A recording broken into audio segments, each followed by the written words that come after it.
কিপারের কাছে বল চাপা পড়ে গেল। অর্থাৎ এই মুহূর্তে আমাদের সেকেন্ড হাফের খেলা চলছে। দেবজিৎ এফসি মধুবন বান্দোয়ান, যারা ব্লু এবং সাদা রঙের জার্সিতে, এদিকে সবুজ সাদা পাইলট এফসি নপাড়া পুঞ্চা, অর্থাৎ পুঞ্চা থানা এবং বান্দোয়ান থানা সেমিফাইনাল চলছে। অলরেডি 300 লিড আছে দেবজিৎ এফসি মধুবন বান্দোয়ান, 300 লিড আছে। এর মধ্যে একটা সুযোগ আছে, দেখা যাক শ্রীকান্ত সেখানে জায়গা পেয়েছিলেন কিন্তু সাগেন, এবং শেষে ক্লিয়ার করে দিলেন ডুডু ক্লিয়ার করলেন। মনসুর কাছে বল যাওয়া পড়ে গেল। মনসু কাকে বল দিবেন? মনসু সঙ্গে সঙ্গে জয়ন্তকে দিচ্ছেন। জয়ন্ত সোরেন, 3টে ম্যাচে গোল আছে। প্রথম ম্যাচে গোল, কোয়ার্টার ফাইনাল গোল, সেমিফাইনাল গোল, ফাইনালে গোল আছে, এবং শান্তনু সেই ফাইনালে কিন্তু প্রথম শুরু করছে শান্তনু হাসদা। অর্থাৎ 300 লিড আছে দেবজিৎ এফসি মধুবন বান্দোয়ান। এই মুহূর্তে আবার গোবিন্দ কিন্তু সঙ্গে সঙ্গে বল দিয়ে চলে যাচ্ছে সুজয়ের কাছে বল। সুজয় কিন্তু না, সেখানে কিন্তু হারাধন মনকে হারিয়েছেন। এই মুহূর্তে আবার তালার কাছে বল, তালা বাদিক থেকে চলে আসছে তালা, আবার সেখানে সাগেন বল পেয়েছেন। সাগেন কাকে দিলেন? দেবজিতের পক্ষে গোবিন্দ কিন্তু স্লিপে পড়ে গেলেন। এখানে আবার উপেন টুডু কিন্তু না, শেষ পর্যন্ত কিপারের কাছে বল পড়ে গেল। কিপার এবার হারাধন আবার তালাকে দিচ্ছে। তালা মুর্মু কোয়ার্টার ফাইনালে গোল, সেই ফাইনাল গোল নিজেরা খেলে নিচ্ছেন। অর্থাৎ আর বেশি আক্রমণে আসতে চাইছেন না, নিজেদের মধ্যে দখল রাখার চেষ্টা করছেন। এই মুহূর্তে আবার তালার কাছে বল, তালা ভার্সেস হারাধন বল ছিনিয়ে নিচ্ছেন পাইলটের সেনাপড়ার পক্ষে, এবং সেখানে উপেন টুডুকে দিচ্ছেন। উপেন টুডু সঙ্গে সঙ্গে শট, এবং এখানে সুযোগ আর সেখানে সুশীলকে দিচ্ছে। সুশীল কি শট নেবেন? সুশীল এখানে আবার আরাস কিন্তু গোবিন্দ ক্লিয়ার করলেন এই মুহূর্তে গোবিন্দ, এবং পিছনে আবার হিরণময়কে দিয়েছেন। হিরণময় কিন্তু জয়ন্তর মধ্যে, শান্তনুর মধ্যে, ফিলিপসের মধ্যে, দেখা যাক কি হবে। এই মুহূর্তে গোবিন্দ আবার ফিলিপস, এবার শান্তনু হাসদা, শান্তনু সেখানে কাকে দিবেন? ফিলিপস কিন্তু না, শান্তনু অর্থাৎ নিজেরা খেলে নিচ্ছে। গোবিন্দ আবার সেখানে বল পেয়েছেন হিরণময়। এখানে কিন্তু আল্লাহ কাকে দিবেন? আবার সেখানে হারাধনকে দিচ্ছেন। হারাধনের কাছে বল, হারাধন এবার তো গোবিন্দের কাছে বল, গোবিন্দ সেখানে ডুডুকে দিচ্ছে। ডুডু আবার সাগেন, আবার তালাকে, তালা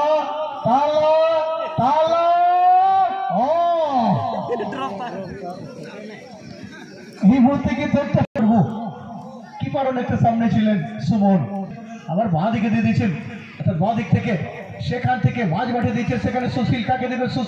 সুশীল আবার ডান দিকে শ্রীকান্ত আবার ডান দিকে উপেন টুডুকে দিচ্ছেন। উপেন টুডু কাকে দেবেন? উপেন টুডু পাইলট এফসির পক্ষে, আরাস আবার উপেন কিন্তু সাগেন ক্লিয়ার করলেন এগেন। আবার তালা এবার বলেছেন বল আমার কাছ থেকে তুই পালা। এদিকে বলছু আবার তালা, আবার ফিলিপস আবার ডান দিকে জয়ন্ত সোরেন, দেখা যাক কি করেন জয়ন্ত। প্রতিটা ম্যাচে গোল আছে, আজকে কিন্তু অলরেডি 3টে গোল আছে জয়ন্ত, কিন্তু আর খেলতে চাইছেন না, মনে হচ্ছে যে নিজেদের মধ্যে দখলে রাখবো। আক্রমণে কিন্তু আবার চলে যাচ্ছেন, এবং এই মুহূর্তে হালকা টাচ দিয়ে ক্লিয়ার করলেন।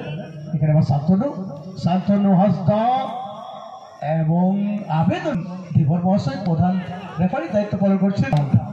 বাগালধরা ফুটবল গ্রাউন্ড, পায়রাচালি, পুঞ্চা, পুরুলিয়া। 80,000 টাকার ধামাকা, অর্থাৎ সেমিফাইনাল ম্যাচ চলছে। 3-0 ফার্স্ট হাফে এগিয়ে দেবজিৎ এফসি মধুবন বান্দোয়ান। শান্তনু হাসদা, জয়ন্ত সোরেন, তালা মুর্মু একটি গোল পেয়েছেন। এবার তো সুশীল আবার ডান দিকে, এবং সেখানে কি বল পাবেন? কিন্তু না, ডুডু তৈরি করার জন্য তালাকে দিচ্ছে। তালা আবার পিছনে গোবিন্দকে দিচ্ছে। গোবিন্দ সঙ্গে সঙ্গে হিরণময়ের কাছে বল যাওয়া পড়ে গেল। হিরণময় আবার নিজেরা খেলে নিচ্ছেন। আবার পিছনে সুমনকে বল দিয়ে দিলেন। সুমন নিজেরা খেলছেন। আরাস সেখানে বল দখল রেখেছেন এবং খেলে নিচ্ছেন। 0-3 পিছিয়ে ভালো টেস্টে না পড়া। এদিকে আবার আরাস সুমনকে দিচ্ছে। সুমন এই মুহূর্তে কিপার অনেকটা সামনে, কিন্তু নিজের যে সীমা, সেই সীমা থেকে বাইরে চলে এসছেন। অর্থাৎ যদি খেলোয়াড়রা বল পেয়ে থাকেন, বিপদ রাখার জায়গা থাকবে না। দেখা যাক শেষ পর্যন্ত কি হবে, কারণ না ততক্ষণে নিজেদের দখলে কিন্তু রেখেছেন। আক্রমণে আসছেন ভারতের সেনাপড়া, কিন্তু ডুডু হালকা টাচ করে সেখানে তালা, খুব একটা বেশি চেষ্টা করলেন না।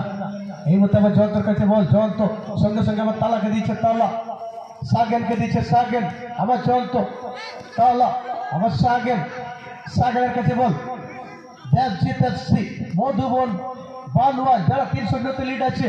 এদিকে আবার শান্তনু, সেখানে আবার জয়ন্তকে দিচ্ছে, দেখা যাক কি করে জয়ন্ত সেখানে কি অন টার্গেটে শট নেবেন, কিন্তু না। ও এবং গোল কি করবেন নাকি কিপারকে ক্যারি করবেন, এবং এই মুহূর্তে গোল, আবার একটি গোল হয়ে গেল, অর্থাৎ 4 জায়গা করে নিয়েছেন দেবজিৎ। প্রথম দিনের যেন জিত কি হয়ে গেল, অর্থাৎ ফাইনাল জায়গা করে নেওয়ার দাবিদার অনেকটাই।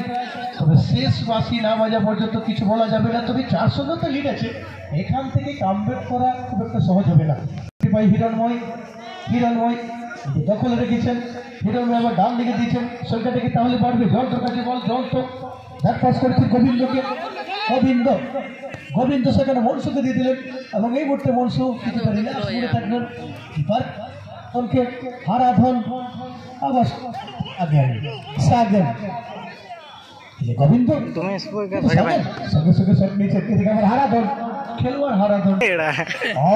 এই মুহূর্তে কিন্তু চলে আসছে জয়ন্ত, কিন্তু না, ততক্ষণে সুমন ক্লিয়ার করেন, দখল রেখেছেন আর কি। এবার খেলে নিচ্ছেন নিজেরা, 4-0 আছে।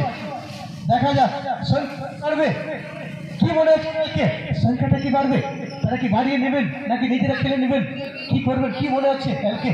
অবশ্যই এখানে 4-0 লিড, অবশ্যই একটি সঠিক জায়গায় এসে উপস্থিত আছে, ফলে মনে হচ্ছে না আবার ভুল করবে, সেই ধরনের মানসিকতা দেখতে পাচ্ছি না, কিন্তু বলা যায় না, দেখা যাক কি হবে। তবে নিজেদের মধ্যে সে আক্রমণ আমরা দেখতে পাচ্ছি না, নদী নিজেদের মধ্যে দখলে রাখার চেষ্টা করছেন, নিজেরা বেশি খেলে নিচ্ছেন। এই বলটা মনসু, কিন্তু না, বল পেলেন না, আবার কিন্তু সেই জয়ন্তর কাছে বল যেন জবাব পড়ে গেল, জয়ন্ত সেখান থেকে কিন্তু আসছেন। ও কাকে বল দিলেন, ও জয়ন্তকে ডাক ছিল না, সেখানে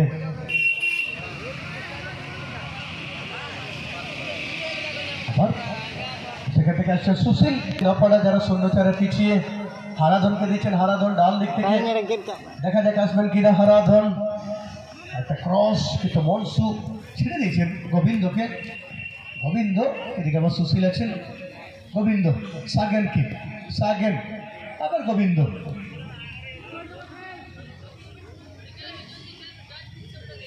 আবার চলতো একটা টাচ, এখানে সাগেন, এদিকে গোবিন্দ আবার চলে যাচ্ছে সেখানে, কিন্তু না, হারাধনকে দিয়েছেন, হারাধন একটা গোল যদি কমাতে পারেন সেটাও কিছু সম্মানের হবে।